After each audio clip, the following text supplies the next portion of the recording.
사도신경으로 우리의 신앙을 고백하겠습니다.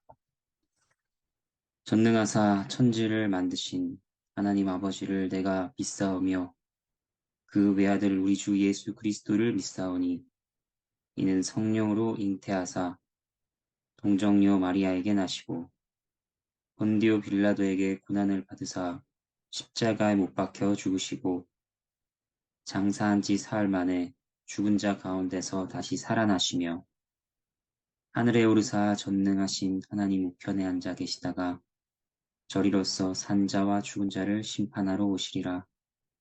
성령을 믿사오며 거룩한 공예와 성도가 서로 교통하는 것과 죄를 사하여 주시는 것과 몸이 다시 사는 것과 영원히 사는 것을 믿사옵나이다. 아멘. 함께 찬양하겠습니다. 찬송가 252장입니다. 252장 3절과 4절 함께 찬양하도록 하겠습니다. 찬송가 252장입니다. 3절과 4절 나의 죄 속하기는 예수의 피밖에 없네. 나는 공로 없으니 예수의 피밖에 없네. 예수의 흘린 피 날 희게 하오니 귀하고 귀하다. 예수의 피밖에 없네. 평안함과 소망은 예수의 피밖에 없네. 나의 의는 이것뿐 예수의 피밖에 없네. 예수의 흘린 피 날 기게 하오니 귀하고 귀하다. 예수의 피밖에 없네. 아멘. 함께 보실 말씀은 마태복음 22장 34절에서 46절 말씀입니다. 마태복음 22장 34절에서 46절 하나님의 말씀을 받들어 읽겠습니다. 예수께서 사두개인들로 대답할 수 없게 하셨다 함을 바리새인들이 듣고 모였는데 그 중에 한 율법사가 예수를 시험하여 묻되 선생님, 율법 중에서 어느 계명이 크니이까? 예수께서 이르시되 내 마음을 다하고 목숨을 다하고 뜻을 다하여 주 너의 하나님을 사랑하라 하셨으니 이것이 크고 첫째 되는 계명이요 둘째도 그와 같으니 내 이웃을 내 자신같이 사랑하라 하셨으니 이 두 계명이 온 율법과 선지자의 강령이니라. 바리새인들이 모였을 때에 예수께서 그들에게 물으시되 너희는 그리스도에 대하여 어떻게 생각하느냐? 누구의 자손이냐? 대답하되 다윗의 자손이니이다. 이르시되 그러면 다윗이 성령에 감동되어 어찌 그리스도를 주라 칭하여 말하되 주께서 내 주께 이르시되 내가 내 원수를 내 발 아래에 둘 때까지 내 우편에 앉아 있으라 하셨도다 하였느냐. 다윗이 그리스도를 주라 칭하였은즉 어찌 그의 자손이 되겠느냐 하시니 한마디도 능히 대답하는 자가 없고 그날부터 감히 그에게 묻는 자도 없더라. 하나님의 말씀입니다. 하나님께 감사합니다. 예수님께서 사두개인들과의 논쟁에서 그들의 입을 막으셨습니다. 그것을 듣고 바리새인들이 모였습니다. 어떤 마음으로 그들이 예수님께 모였을까요? 사두개인들이 예수님께 졌으니 이제 우리 바리새인들이 예수님께 도전해보자 이런 마음이었을까요? 그렇지 않습니다. 사두개인들과 바리새인들은 서로 적대적이었습니다. 사두개인들은 세속적인 자들이었습니다. 부활을 부인했습니다. 천사나 영은 존재하지 않는다. 눈에 보이는 세계가 전부라. 이렇게 믿었습니다. 바리새인은 반대였죠. 부활과 천사와 영적인 세계를 믿었습니다. 그래서 사두개파, 바리새파 둘은 논쟁을 하곤 했습니다. 특별히 사두개인들에게는 부활에 대한 교리를 공격하기 위한 질문이 있었는데 그것이 무엇인가? 부활이 있다면 2번 이상 결혼한 자들은 부활하고 나서 서로의 관계가 어떻게 되는 것이냐 하는 것이었죠. 이것은 바리새인들도 쉽게 답하지 못하는 질문이었습니다. 그런데 어제 본문의 내용에서 살폈듯이 예수님께서는 그 답을 명쾌하게 푸셨습니다. 성경도 모르고 하나님 능력도 알지 못한다. 부활한 자는 천사들과 같이 새로운 질서 안에서 관계를 맺는다. 하나님은 죽은 자의 하나님이 아니요 살아있는 자의 하나님이시라 답하셨습니다. 이렇게 예수님께서 자신들도 쉽게 풀지 못하는 사두개인들의 질문을 명쾌하게 푸는 것을 보고 바리새인들이 모여든 것입니다. 그중 한 율법사가 예수님께 시험하여 묻습니다.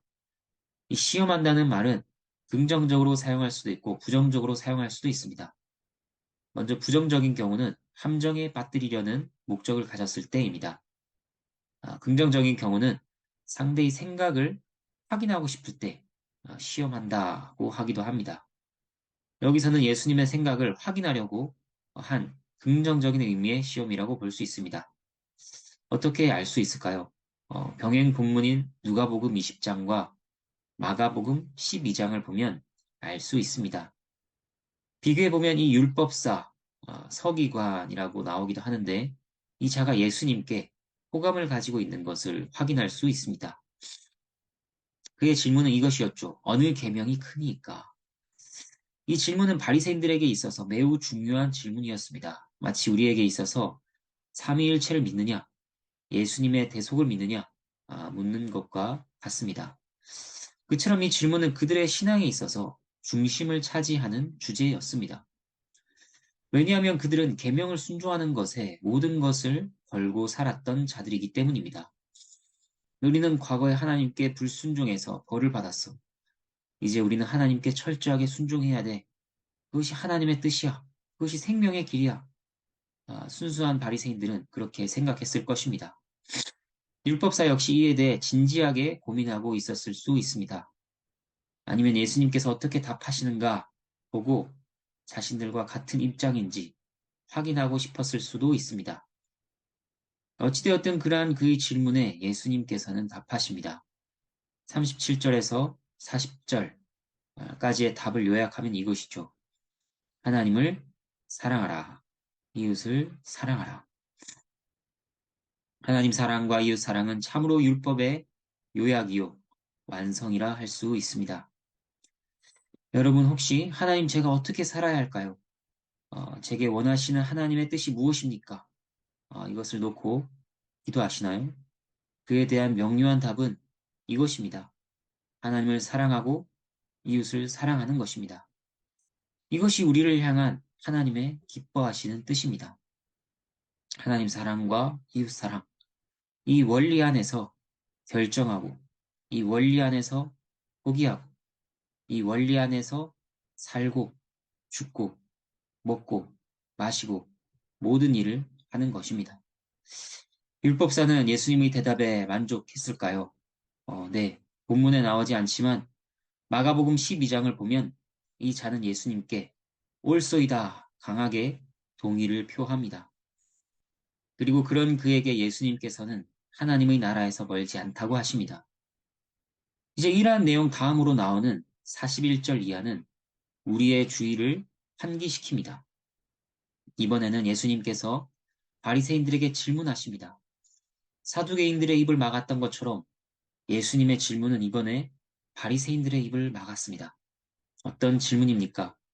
42절. 그리스도에 대하여 어떻게 생각하느냐? 누구의 자손이냐? 질문하십니다. 바리새인들은 알고 있었습니다. 장차 오실 메시아 그리스도께서 다윗의 자손으로 올 것이다. 그래서 그렇게 대답했죠. 그런데 예수님께서 다시 물으십니다. 44절. 다윗이 주께서 내 주께 이르시되 라고 했다. 주가 있는데 또 다른 주께 말씀하신다고 했다. 주가 두 분이다. 여기서 다윗은 그리스도를 또 다른 주로 고백하고 있다. 이것은 그리스도가 사람보다 더 높은 분이라고 밝힌 게 아니냐. 하나님과 똑같이 주라고 칭할 분으로 밝힌 것이 아니냐. 그리스도가 다윗의 후손인데 너희는 이것을 어찌 이해하느냐. 그렇게 물으셨습니다. 바리새인들은 전혀 답할 수가 없었죠. 그리스도께서 사람의 자손이지만 그가 영존하는 아버지라 하는 것을 구약에서 하나님께서는 분명히 밝혀 주셨습니다. 하지만 이것은 그들이 이해할 수 없는 신비였습니다. 중보자 그리스도께서 참 사람이자 참 하나님이시다 라고는 신비였습니다. 이것을 예수님께서 알리신 것입니다. 그리고 이렇게 주의를 돌리신 것은 또 바리새인들에게 특별한 의미가 더 있었습니다. 그것은 율법 준수를 귀하게 여기는 그것에 매달려 살아가는 바리새인들에게 있어서 메시아, 그리스도가 너희에게 어떤 의미냐 물으신 것과 같은 것이었습니다. 메시아가 단지 이스라엘의 정치적 회복과 구원을 가져다 줄 자로 아느냐, 그런 분으로 아느냐. 어느 계명이 가장 소중하고 귀한지 율법을 열심히 공부하고 이것을 순종하는 것에 그것이 신앙의 전부로 여기고 열심을 내는 자들이여. 너희의 구원을 위해 진정 메시아가 필요한 것이냐. 그에 대한 비밀, 그로 인한 구원, 그 신비에 너희는 어찌 그리 무지하고 무관심하고 메시아와 구원에 관한 생각을 찌르신 것입니다. 예수님께서 인용하신 다윗의 고백을 살피면 이것은 더욱 확실해집니다. 이것은 시편 110편을 인용하신 것입니다. 그래서 시편 110편에 나오는 그리스도에 대한 내용을 들여다보면 그분의 특징이 무엇인가? 오실 그리스도는 왕이지만 동시에 제사장이라 하는 것을 알려주고 있습니다. 시편 110편 4절 너는 멜기세덱의 서열을 따라 영원한 제사장이라 하셨도다.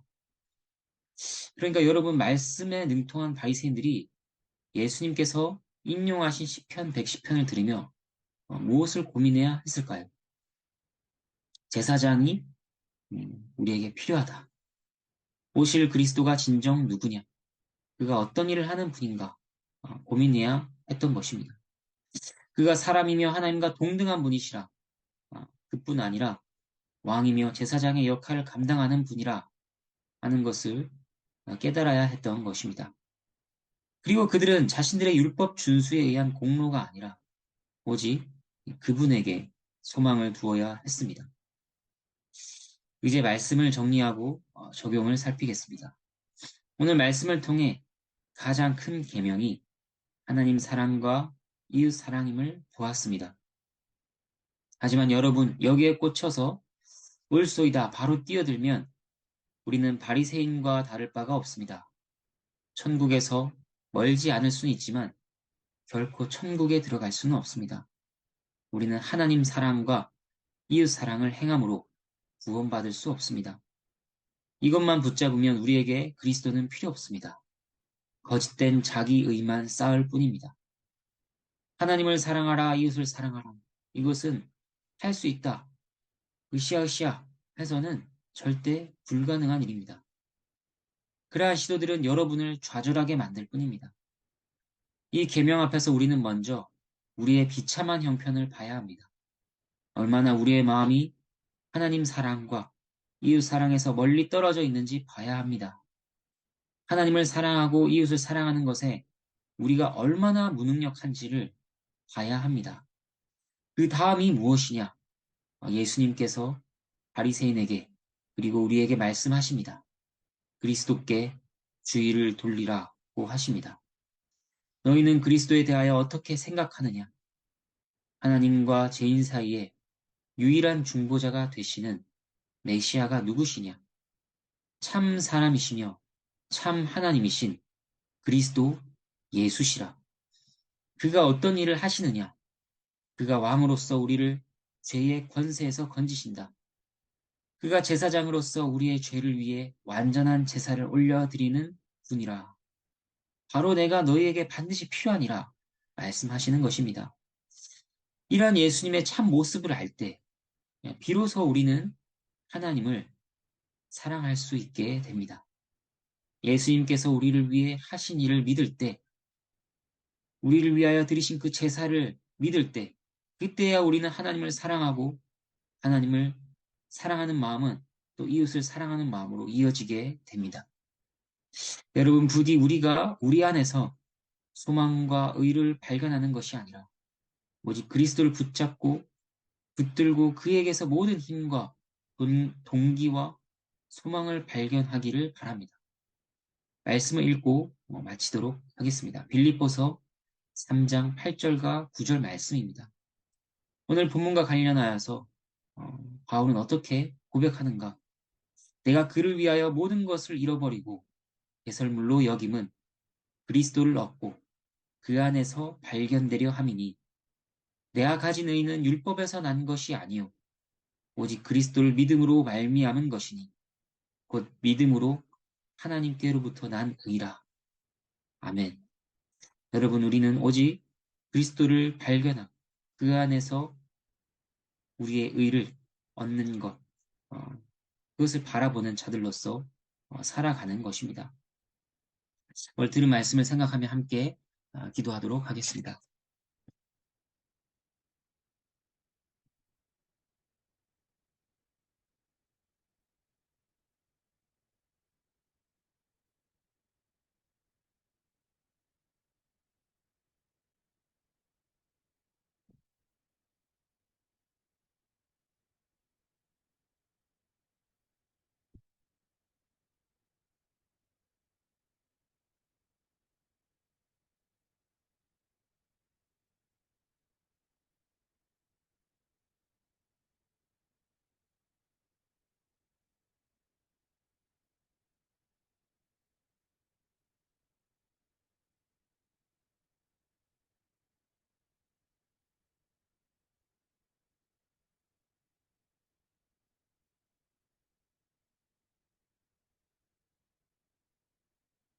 기도를 모으겠습니다. 하나님 아버지, 바리새인들은 자신의 의와 공로에서 자신들을 발견하고 하나님 앞에 서기를 몸부림쳤습니다. 하지만 저희가 고백하고 믿는 바는 저희가 그리스도 안에서 발견되며 그 안에서 참된 의를 얻을 수 있다고 하는 것입니다. 저희가 그리스도 안에서 위로를 얻게 하여 주시옵소서. 저희의 행위와 공로에서 위로와 소망을 발견하는 것이 아니라 그리스도 안에서 생명을 발견하고 소망을 가지게 하여 주시옵소서. 오늘 하루를 살아가운데서도 어, 살아가는 동안 계속해서 그리스도 안에서 발견되는 그것을 마음에 두게 하시고 또한 주님께서 말씀하셨던 것처럼 하나님을 사랑하고 이웃을 사랑하는 것 그것이 우리에게 살아가는 삶의 목적임을 기억하며 그것을 향하여 우리가 또 애쓰게 하여 주시옵소서. 어, 감사를 드리며 예수님 이름으로 기도합니다. 아멘. 주님께서 가르쳐 주신 기도를 함께 기도하도록 하겠습니다.